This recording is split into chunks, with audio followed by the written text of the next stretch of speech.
যে স্ত্রীর ভিতরে তিনটি গুণ থাকবে ওই স্ত্রীকে স্বামী পাগলের মতো ভালোবাসবে। বর্তমানে প্রত্যেকটা নারীরা, বিশেষ করে মা বোনরা আমাদের কাছে ফোন দিয়ে বলে, হুজুর স্বামী আমাকে ভালোবাসে না, স্বামী আমাকে মহাব্বত করে না।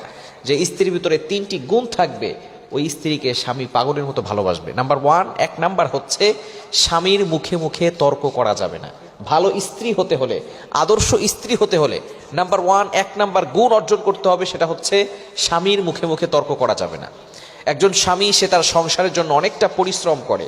সে যখন বাহিরে যায় সবসময় তার চিন্তা থাকে কিভাবে তার স্ত্রীর খরচ চালাবে, কিভাবে তার সন্তানদের খরচ চালাবে, কিভাবে বাসা ভাড়া দিবে, কিভাবে গ্যাস বিল দিবে, কিভাবে কারেন্ট বিল দিবে। এই ধরনের চিন্তা স্বামীর ভিতরে আসে না নাই?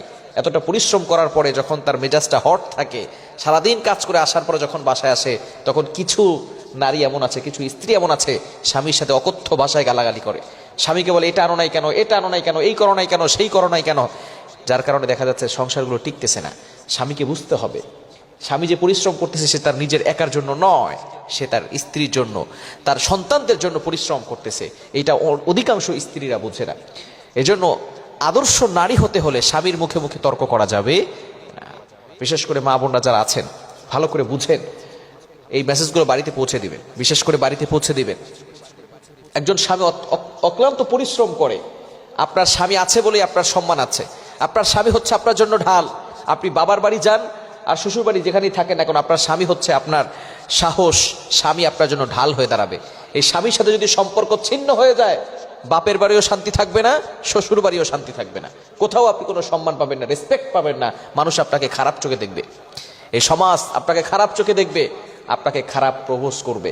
এজন্য খবরদার, স্বামীর সাথে যাতে করে খারাপ ব্যবহার না করা হয়। হ্যাঁ, স্বামী খারাপ, স্বামীর চরিত্র ভালো না, স্বামীর এই সমস্যা ওই সমস্যা, অনেক সমস্যা স্বামী থাকতে পারে, কিন্তু আপনার স্বামী কি ফেরাউনের থেকে বেশি খারাপ?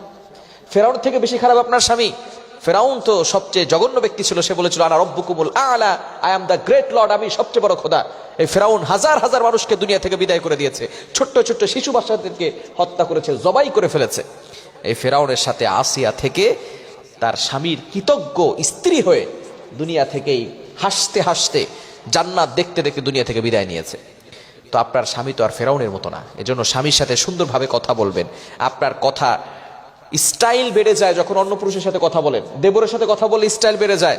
পাশের বাসার ছেলের সাথে কথা বলার সময় আপনি রসকস দিয়ে কথা বলেন, সুন্দর করে কথা বলেন। আর স্বামীর সামনে সুন্দর করে কথা বলার সুযোগ আপনার হয় না। এজন্য স্বামীর সাথে সুন্দর কথা বলুন। স্বামী যদি খারাপ হয়, তার জন্য দোয়া করেন। এক নাম্বার, ভালো স্ত্রী হতে হলে তার গুণ হতে হবে, স্বামীর মুখে মুখে তর্ক করা যাবে না। ওই পুরুষ ওই স্ত্রীকে বেশি ভালোবাসে যে পুরুষ দেখে যে তার স্ত্রী কথা বললে চুপচাপ করে শুনে, মুখে মুখে তর্ক করে না। দ্বিতীয় নাম্বার হচ্ছে 5 ওয়াক্ত নামাজ পড়তে হবে।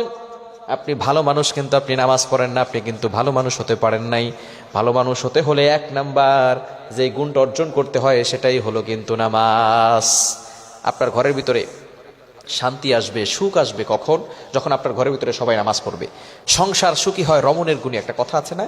এই রমণী যদি নামাজই না পড়ে, এই রমণী যদি নামাজ না পড়ে আর স্বামীকে নামাজের কথা না বলে, সন্তানদেরকে নামাজের কথা না বলে, ওই ঘরের ভিতরে কোশ্চিন কালেও শান্তি আসতে পারে না।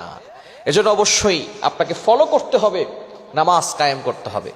শারীরিক অসুস্থতার সময় আসলে, আল্লাহ প্রদত্ত কিছু অসুস্থতার সময় আছে, তখন নামাজ পড়ার দরকার নাই, নামাজ আল্লাহ তাআলা ক্ষমা করে দিয়েছেন। এজন্য নামাজ পড়তে হবে। নিজে নামাজ পড়বে, স্বামীকে নামাজ পড়তে বলবে, বিশেষ করে নফল নামাজ পড়বে। তাহাজ্জুদের সময় উঠে স্বামীর জন্য দোয়া করবে, আল্লাহ আমার স্বামীকে ভালো করে দাও, আমার স্বামীর ব্যবসার ভিতরে বরকত দিয়ে দাও, চাকরির ভিতরে বরকত দিয়ে দাও, আমার সন্তানদেরকে কবুল করো, সন্তানদের মেধা বাড়িয়ে দাও, তাদের পরীক্ষা উত্তীর্ণ হওয়ার ব্যবস্থা করে দাও। কিন্তু বর্তমানে কয়জন স্ত্রী এমন আছে যে রাতের বেলা উঠে তাহাজ্জুদ পড়ে তারপরে স্বামীর জন্য দোয়া করে, স্ত্রীর জন্য, তার সংসারের জন্য দোয়া করে, পরিবারের জন্য দোয়া করে? কয়জন স্ত্রী আছে বলেন? অথচ আমরা দোষ দিয়ে থাকি স্বামীর। দোয়া করেন আপনি আল্লাহর কাছে। তৃতীয় নাম্বার হচ্ছে, ভালো স্ত্রী হতে হলে পর্দা করতে হবে। আপনি পর্দা করছেন না, আপনি ভালো স্ত্রী হতে পারেন নাই।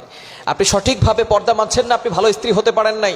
আপনাকে ভালো স্ত্রী হতে হলে অবশ্যই সঠিকভাবে, সুন্দরভাবে পর্দাকে মানতে হবে। 22 নম্বর পারার 1 নম্বর পৃষ্ঠার 5 নম্বর লাইন, সূরাতুল আহজাবের 33 নম্বর আয়াতে আল্লাহ বলে দিয়েছেন, ওয়াকারনা ফি বুয়ুতিকুন্না ওয়ালা তাবাররাজনা তাবাররুজাল জাহিলিয়াতিল উলা।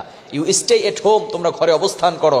জাহেলি যুগের নারীদের মতো বেহায়া ভাবে, নির্লজ্জ হয়ে ঘর থেকে বের হওয়া যাবে না। এই তিনটি কাজ যদি কোনো স্ত্রীর ভিতরে থাকে, ওই স্ত্রীকে স্বামী কিন্তু প্রচন্ড ভালোবাসবে। আল্লাহ তাআলা আমাদের সকলকে বিষয়গুলো বোঝার তৌফিক দান করে।